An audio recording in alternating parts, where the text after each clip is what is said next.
Oggi proverò a rispondere alla domanda che ricevo più spesso. Posso dirti una cosa seria adesso, relativa al messaggio che mi hai detto della scrittura?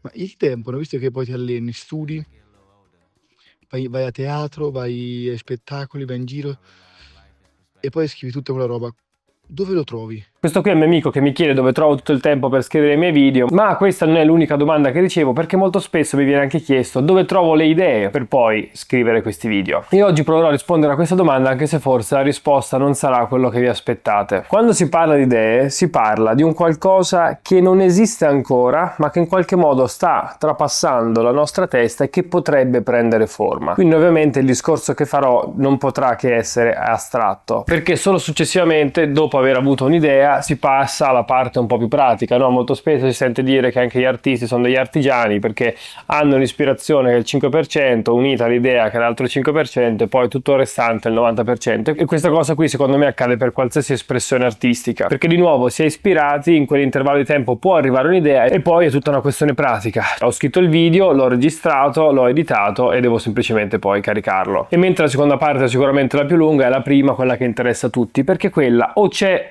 o non c'è. Secondo me però la prima cosa da fare è creare una sorta di gerarchia delle idee, cioè non tutte le idee sono quell'illuminazione notturna che arriva e in qualche modo ti rivoluziona il modo di pensare e di percepire il mondo. No, non tutto è così, soprattutto quando si parla di video di YouTube, che poi è il campo che mi viene chiesto più spesso. Ci sono video che nascono con naturalezza, che sono anche molto pratici. Io il video su Cruciani, io già seguivo la zanzara nel mio tempo libero, ho preso il libro, l'ho letto e nel video ho detto semplicemente quello che trovavo positivo quello che trovavo negativo. Non c'è una grande idea, semplicemente dico ok, a volte c'è uno zeitgeist che può essere colto. È uscito il libro da poco, lo faccio adesso. Uscirà l'album di Gue, come ho fatto il libro di Gue, semplicemente avevo già letto Il Tropico del Capricorno, ne ho parlato. Ma tutto questo si complica nel momento in cui si fanno ragionamenti che non esistevano. Per esempio in questo canale, nel video di Gue oppure quello su Partenope, sono mie esperienze che faccio io e qui oggettivamente, per esempio, un ragazzo o una persona può provare a scrivere un pezzo come Gue anche per anni, ma se non è in grado di farlo e non ha quel guizzo creativo può starci lì veramente anche penso 3 mesi, ma non riuscirà comunque. Lo stesso vale per il video di Partenope, perché tu devi notare una cosa e solo dopo averla notata ne puoi parlare, mentre per i vlog il tutto si semplifica ancora di più, perché basta avere una vita un po' interessante oppure fare qualcosa che può interessare agli altri o essere simpatici e poi semplicemente registrare il tutto, unirlo e caricarlo. Però rallentiamo un attimo questo ragionamento e arriviamo al cuore del discorso. Di base, quando si parla di idee per i video, secondo me quello che bisogna capire, far capire, in qualche modo capire noi stessi, è che non interessa ciò che noi pensiamo, ma interessa veramente il fatto che noi siamo coloro che lo pensano. Cioè non è che su YouTube o su internet o in generale nella produzione di qualcosa che interessa agli altri le persone sono solo attratte dalla nostra idea, ma la gran parte dell'interesse deriva dal fatto che sono interessate a noi che raccontiamo quella cosa, e quindi gran parte del lavoro, ragionandoci, parte da noi stessi. Non voglio fare il motivational speaker, ma quello che voglio dirvi è questa cosa qua. A un certo punto le idee arrivano se tu sei predisposto a riceverle, ma per essere predisposto a questa cosa devi fare un lavoro con te stesso, chiedendoti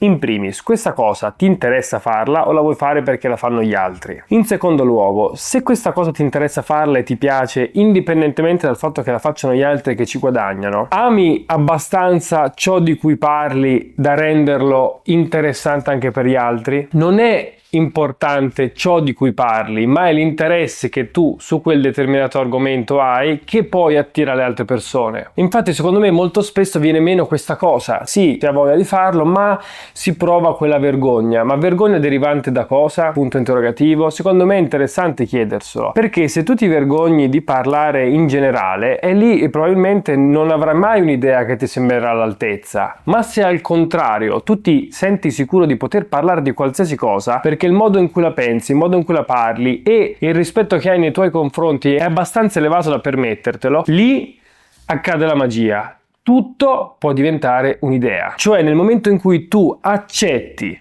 che la tua percezione del mondo, ciò che vivi, ciò che vedi, ciò che leggi, ciò che mangi, è interessante in primis per te, potrebbe, non è sicuro, ma potrebbe diventarlo anche per gli altri.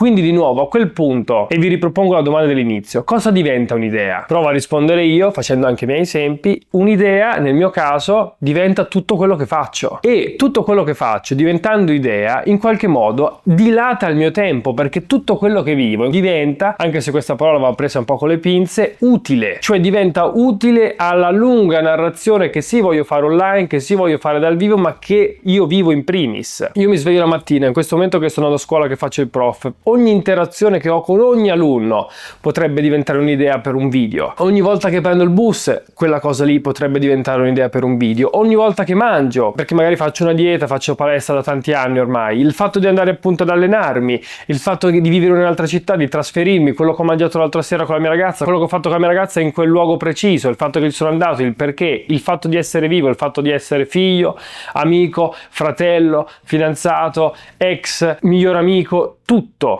In qualche modo tutto diventa interessante, ma per farlo, e questa secondo me è la lezione più importante che dovete capire, in primis voi dovete credere in quello che fate. Se voi non vi innamorate di quello che state facendo abbastanza, nessuno lo farà al posto vostro. Potremmo anche in qualche modo richiamare il famoso motto dantesco: amor che a nullo amato, amar perdona. L'amore, se è vero ed è veramente ben indirizzato, porterà anche l'altra persona a innamorarsi di quello che sei tu, ma in generale di quello che fai, che è quello che interessa a noi. Devi essere assuefatto dall'idea che quello che fai possa essere interessante, che almeno lo sia per te, che veramente che ti piaccia, e solo in quel momento troverai quello spazio, quella tabula rasa in cui semplicemente ti potrai spostare senza nessun limite, senza nessun problema. E poi io questa cosa qui la vivo molto perché indipendentemente da quante persone, amici, ti capito, la battuta tipica che ti fanno: o fai lo youtuber, no? Tipico che magari ricevi così, il fatto che non mi tocchi minimamente. Adesso per esempio molti degli alunni che ho a scuola hanno trovato il mio canale, lo vedono, a parte il discorso che non c'è stato nessun commento negativo, che ci può stare, ma il fatto proprio della mia percezione, non ho il minimo pensiero di dovermi nascondere, cioè anzi al contrario, io sono solo che felice, mi fa solamente che fiero. Anche poi quando per esempio addirittura questa cosa qui si espande, poi una prof che magari ti dice che ho visto il tuo video, oppure ragazzi di altre classi che mi dicono addirittura in inglese: sei tu prof di inglese, ho visto i tuoi video, grande. Oppure nello slang che utilizzano qui: sincero prof, lei è un boss. Sto notando che sto facendo molti video motivazionali in questo periodo, sarà che vedo i ragazzi a scuola che sono un po' scarichi, mancanti di energia, e quindi mi ritrovo lì a motivare loro, e questa energia mi rimane e voglio trasmetterla un po' anche nei video. Se voi fate il vostro dovere, lavorate, studiate, approfondite bene quella cosa e sentite di essere in qualche modo unici, come di base la frase cliché che tutti lo siamo, ci sta. Però a un certo punto parlare, mostrare questa unicità è diverso dall'essere semplicemente unico, il decidere di mostrarla.